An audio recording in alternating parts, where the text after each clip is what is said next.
Well, hey, I'm here with Andy, who is currently a recovering ICE addict. And Andy's had some interesting experiences with the recovery journey and the recovery space.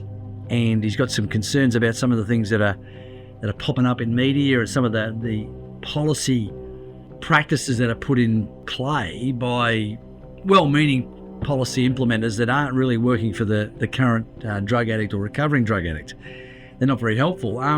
So Andy, just kick us off, mate. When did you start using drugs, and what was the first drug you actually tried? Was it alcohol or was it something else? It was alcohol, but this is going a while back, like when I was teenager life. Mm-hmm. How old? For probably 13, 14. Okay, you started with 13, 14, yep. Yeah, binge. Yep.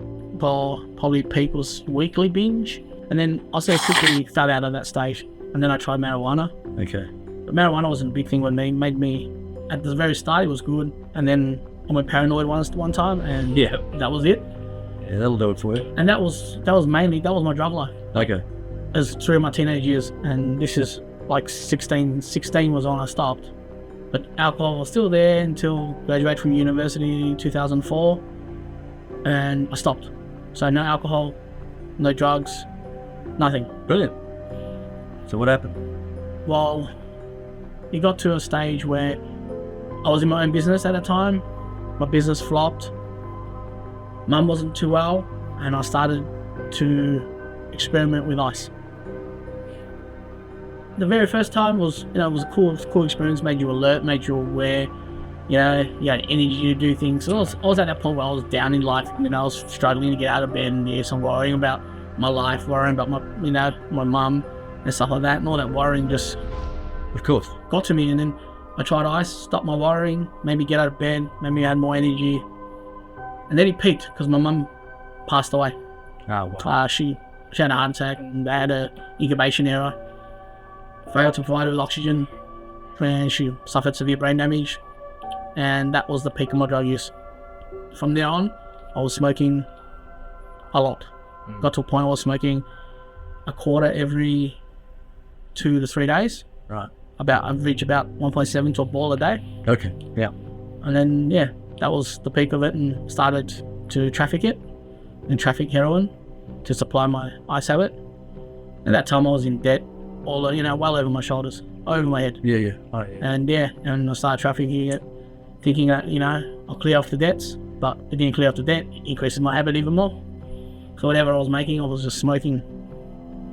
Wow. Yeah. Then I got into trouble, got done. Yeah. Which was 2015. This is when I got done in March. How'd you get done? I was on the way to pick up my missus. Yeah. And I got pulled out randomly, and wow. Had no criminal conviction, had no record, no nothing. Officer decided just to head down my pockets and check me, and found about 2 ounces of ice on me. Okay. Now, in hindsight, at the time that would have been a pig for you, but in hindsight, was that a good thing? Yeah. It didn't wake me up. Okay. It made it worse, sort of, because it was more like, I'm in trouble now, but then there wasn't that support to get me out of it, blah, blah, because, it's your first offense, they give you a summons, court summons, blah, blah, blah. Yeah, and when I thought about it, I said, I'll stop. Stopped for about a week. Then I started again. Then I got caught the second time, which was about a month before court. And again, I got caught with 2 points of ice this time. And went straight into custody for 16 days. Then I got out on a community correction order, 12 months. And the family started to know about that now. So, but then one thing that the family did wrong was kept it from my dad. Okay. Because me and my dad, we don't have a good relationship. I would say a lot of arguments, blah, blah, although I live with him. But there's that father and that son relationship where, I guess our personality is really the same. So there's more arguing than there is talking. Sometimes I just want him to say, well done, son, blah, blah, but I never get that. Okay. So sort of, plus with mum passing, my relationship with mum was really, really good, really close. Mm-hmm. And with her passing, that was the main issue with me, but I never really accepted the fact that mum passed. I was still struggling through that grievance. Yeah, of course. And I was using ice as a substitute. I'm not thinking about it, not worrying about it, and just to get by my day-to-day activities in life. And my partner was there. My partner knew. My partner was trying to get me to stop, but but then she was, because she loved me, and then she's juggling up between, someone that she loves, letting him do this because, he's in a better, happier state. So I think it was a false reality as well with her. But she sort of turned a blind eye. Yeah. But yeah, and then I got done. That was a second time I got done, and I went to custody for 16 days. Family knew about it. They decided not to tell Dad because Dad was overseas. Right. On the condition that I complete my court order. And yeah, I was doing all right. Till I started driving while suspended. Good. I got done twice driving while suspended. Didn't pay the fines. Then I had like 9 days to go on my court order. And I got done again. But during this court order, I actually never stopped my dealing or my trafficking or my smoking. I stopped for probably about the first month and a half. And yeah, I just continued on with it until the third time, that's when I went to custody, MRC. I got caught with heroin and a bit of ice, but there was also some cocaine, alleged cocaine, but it's not. And this time around there was a battle between the informants and my solicitors, barrister, and yeah, they tried to put it to county. So I didn't get drug caught on the first attempt. We went through 5. I went to court 5 times before I got drug caught. And I spent 3 months in MRC, went through the riots, smoking riots. Okay. And I think that was partially, that's what made me sort of, understand that I've got a problem. Okay. Because I was locked up. Yep. Like during the smoking riots, it was inhumane conditions, I would say. Like I had 4 to a cell, one bed. I was sleeping on the table for the past 2 weeks. Yeah. Wow. And, like when you're in there, you lose all your rights. You don't have any rights anyway. And yeah, I mean, a lot of things you don't get hear about, like what happens in custody. But yeah, that's what happened. I was sleeping on the table for about a week and 2 days. And yeah, that's when I really realised that I've got a problem. Okay. Not because I was in there and I wanted to get out. No. It was because it was the longest time that I've been somewhere without being in the influence of drugs.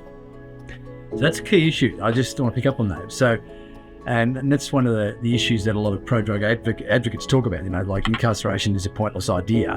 And I think incarceration from a purely punitive perspective, it's a great idea. We're going to punish you because you're a bad person, doesn't work. But incarceration for rehabilitation, that's a different story. Yeah, and you're saying that's a key element for you. Yeah, because you don't have the access to their drugs. And here's the thing: how long does it take for ICE to get out of your system? That would textbook or what people say does? It's depending on the dosage. It's dosage. Yeah. That's a thing where a lot of people don't forget. Correct. Dosage. When I went to the custody at MRC, I got tested positive for ICE while I was there for 2 weeks. Wow. I had to face the governors for that. And I told him, I said, I'm not used. And I did not come across any ICE at the MRC.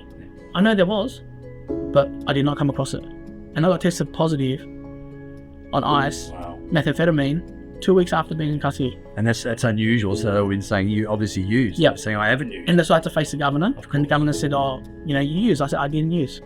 And lucky for me, the governor said, okay, we'll send off for a retest. And I told him, I said, I didn't agree to a retest because it's going to come back the same. But the fact is I didn't use. So he fined me $30. And that's when it sort of, hit me saying, it doesn't take 3-4 days. It takes longer than that. That was 2 weeks, me being in custody. And that's on a habit of smoking at least 1.7 to 3.5 a day. Wow. Yeah, so again, now your journey with the drug courts, obviously it's been incredibly beneficial for you. Yep. And I know have a bit to do with the drug courts, and I see the incredible value of that. In fact, we promote the use of those. Yeah. So how have you found that for you? Well, ongoing support. It's good and bad. Right.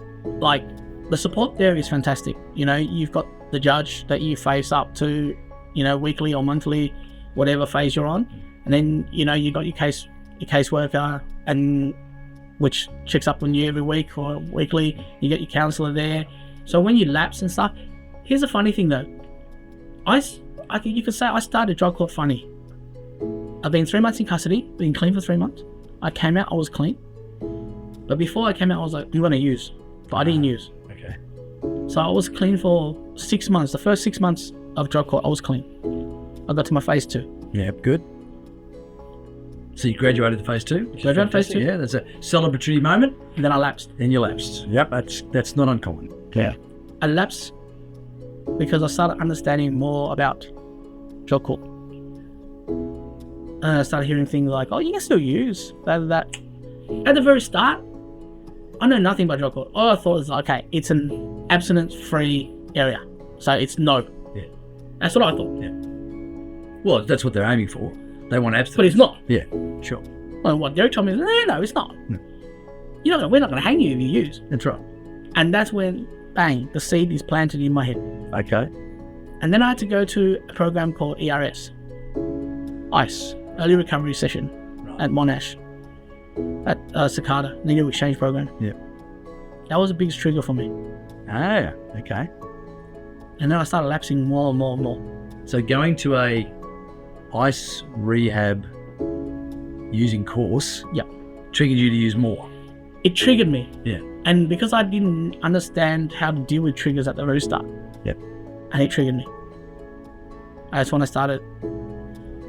So what was the triggers that made you to trying to help you recover? Prior to that ending that session, I bumped into someone I met at MRC. Yep. And I used. So I used prior to that ERS, but I used like once and then twice. So it wasn't like a daily usage. It was like once a week, but there was no point. It was like a point. But then when they pushed me to the ERS, that triggered even more. Right. That became daily usage. So what was going on in the ERS that made you that set that in motion? Just the way the program was run, Yeah. I didn't really like it. How the first couple of sessions was the effects of methamphetamine. Right. It wasn't what they say. It was like the pictures that they showed, Right. the diagrams, the cartoon effects. The how the brain cells work. How you keep. I can't remember what they use that term, but yeah, how you that aura that you felt, and bang, that was a massive trigger. Wow. And I told him. Yep. But then when they end the session ended on the effects of meth. Ah. And then you had to wait another 2 days, you come back, and the next session was, triggers. So I think the way that the way it was run was a bit stupid.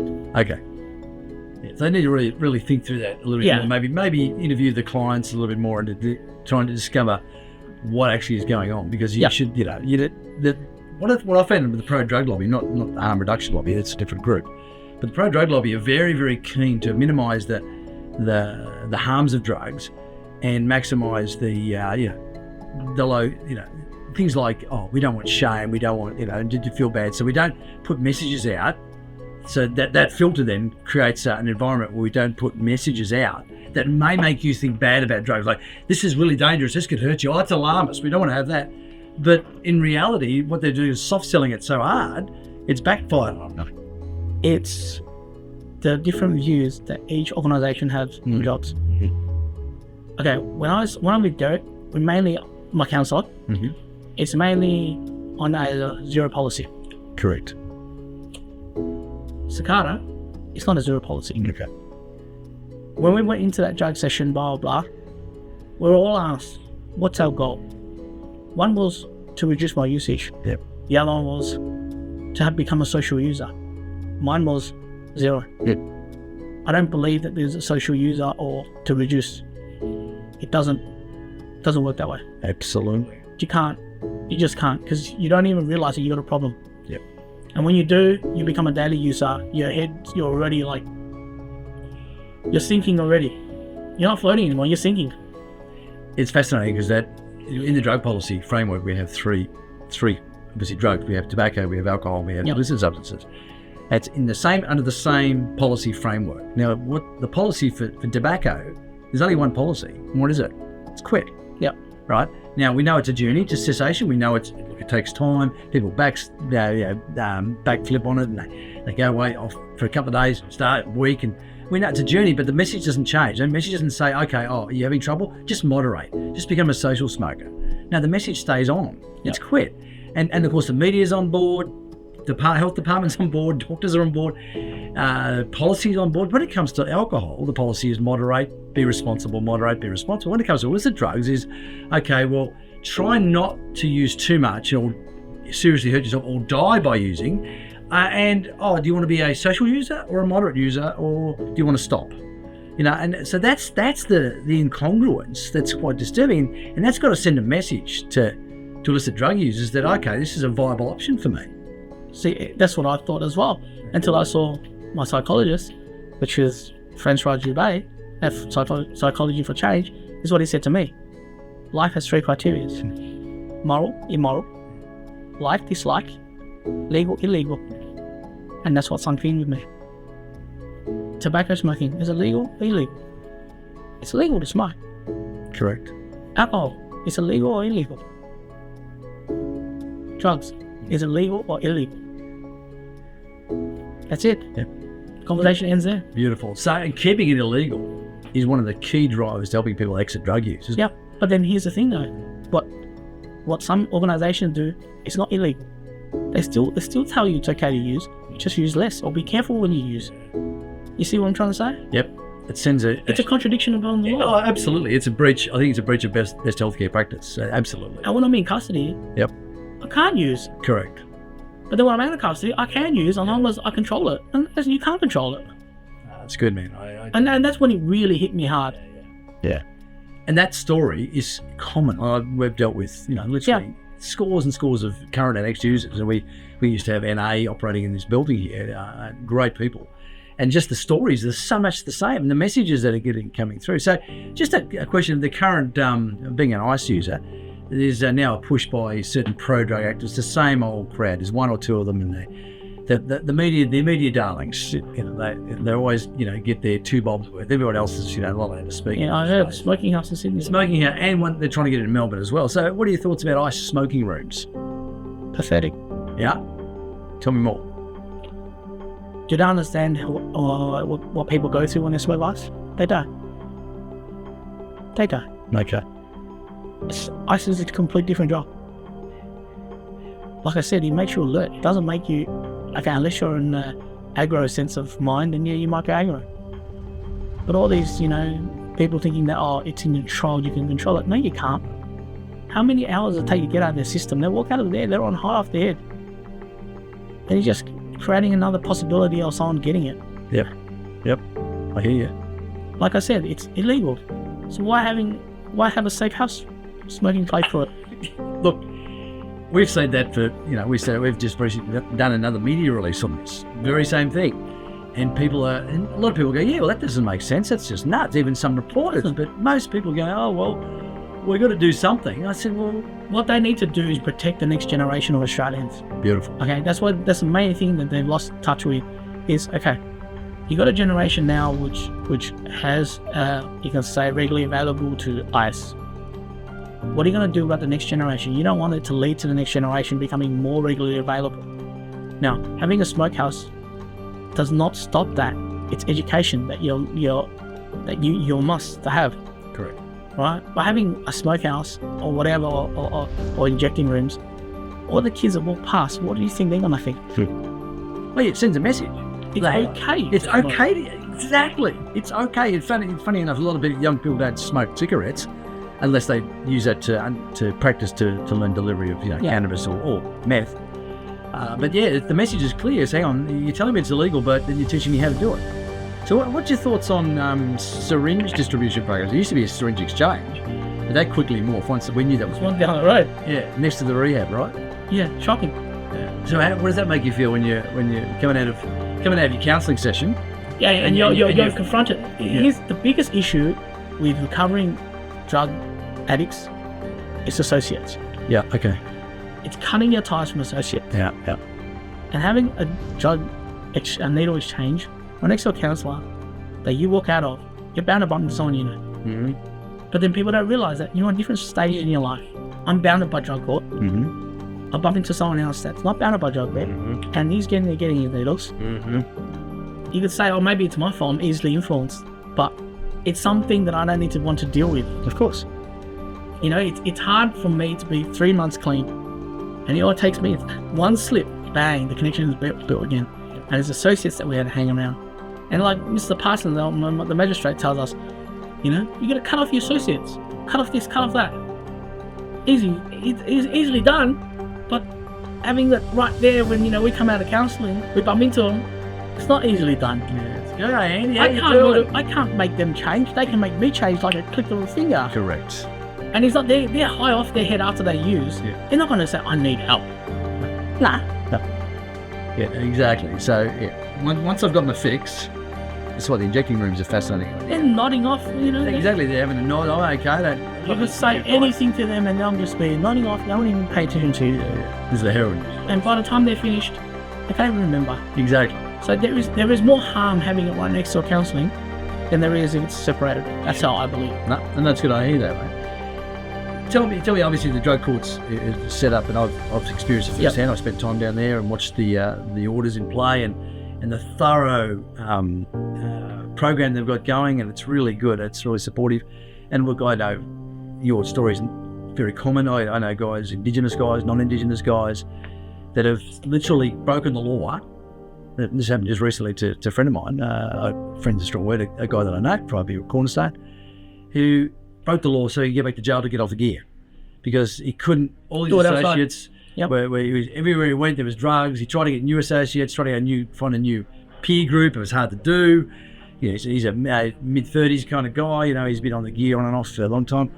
So he just deliberately goes and breaks the law, breaks his parole, gets locked up again, and he says to my other colleague who knows him, oh, now I'm drug free again. It's great being in jail because I'm off the gear. Now people then, of course, the pro-drug lobby say, oh, you get drugs in jail. I said, well, bull dust. Then sure they're there, but they're not. You can't just walk up to the end of the next cell and say, oh, you got some ice, dude? Whereas out in the street you can do that quite easily. Yeah. And so, you're, like I said, I hear that all the time, and I'm one of our academics who supports us, Professor John Van Groningen. He used to run Pentridge years ago. He was consultant to the state penal system, and he says, look, we know that there's drugs in jail, but it's nowhere near as much as the pro-drug lobby bang on about. It's not. You know why? They think the securities are dead. The screws are dead. There's screws at the desk. There's 4 or 5 of them in each unit. They walk around. You think having a smoke or having an injection is like a 2-second job? That's it. You walk out there half stoned and the screws are going to look at you and you're gone. Yeah. You're going to face the governors. Yep.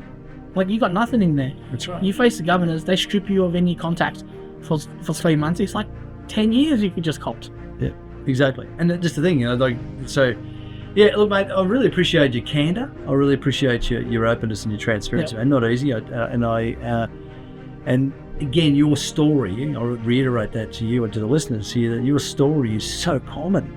And we hear it so often, yet the public, and particularly the media, who are fed, and I'm not saying it's always their fault, but they're fed by the pro-drug lobby, these one-liners and these, saving lives, and we need to legalise, and we don't hear from the thousands of current exiting and ex-users who are saying, we don't want any of this.